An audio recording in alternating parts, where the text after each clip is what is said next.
இயேசுவே ஆண்டவர், மரியே வாழ்க.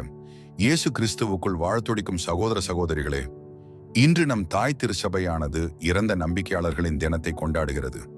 உத்தரிக்கும் நிலையில் இருக்கும் ஆன்மாக்கள் தாங்கள் செய்த பாவங்களின் தற்காலிக தண்டனையை அனுபவித்து சுத்திகரிக்கப்பட்டு விண்ணகம் செல்ல ஆயத்தமாகவும் நிலையில் உள்ளனர். அவர்களுக்கு நாம் செய்யும் மிகச்சிறந்த உதவி ஜெபம் மற்றும் திருப்பலி ஆகும்.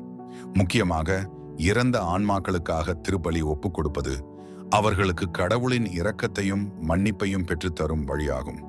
பொலிவியா நாட்டைச் சேர்ந்த திருமதி காட்டலினா என்பவர் திருப்பலியின் போது அவர் கண்ட காட்சியில் திருப்பீடத்தின் முன்பு சாம்பல் நிறத்தில் கரங்களை உயர்த்திய நிலையில் நிழல் உருவங்களாக சிலர் தோன்றினார்கள் என்றும், அப்பொழுது அன்னை கன்னிமரியாள் இப்படியாக அந்த காட்சியை காட்டலினாவிற்கு விளக்கியுள்ளார். உத்தரிக்கும் நிலையிலுள்ள பாக்கியம் பெற்ற ஆன்மாக்கள் இவர்கள்.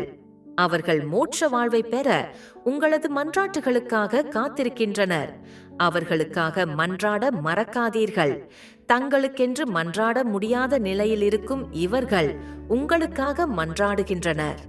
அவர்கள் இங்கிருந்து விடுதலை பெற்று கடவுளுடன் இணைந்து நிலை வாழ்வில் மகிழ்ந்திருக்க நீங்கள்தான் ஜெபிக்க வேண்டும் என்று கூறியுள்ளார். எனவே திருப்பலியில் நம்பிக்கையாளரின் மன்றாட்டுகள் என்ற பகுதியில் இறந்தவர்களுக்காகவும் குறிப்பாக உத்தரிக்கும் ஆன்மாக்களுக்காக அவர்களுக்கு நித்திய இளைப்பாறுதல் கிடைக்க வேண்டும் என்று சத்தமிட்டு மன்றாடுகிறோம். திருப்பலியின் நடுவில் முக்கியமாக நற்கருணை மன்றாட்டின் போது குருவானவர் விண்ணக நம்பிக்கையுடன் இறந்த உம்முடைய அடியார்களையும் நினைவு கூர்ந்தருளும் என்று கடவுளிடம் மன்றாடுவார். இது உத்தரிக்கும் ஆன்மாக்களுக்காக நாம் செய்யும் மிகவும் முக்கியமான மன்றாட்டாகும். திருப்பலியின் முடிவில் நிலை வாழ்வை அவர்களுக்கு அளித்தருளும் ஆண்டவரே என்ற ஜெபத்தையும் சொல்வதுண்டு.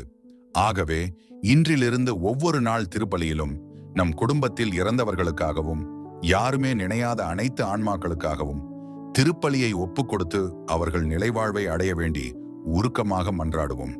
திருப்பலி என்பது சாதாரண ஒரு சடங்காக கருதாமல் மாறாக திருப்பலி உத்தரிக்கும் ஆன்மாக்களுக்கு இளைப்பாறுதல் தரும் இறைப்பலி என்ற உணர்வோடு இனி திருப்பலிகளில் பங்கெடுப்போம்.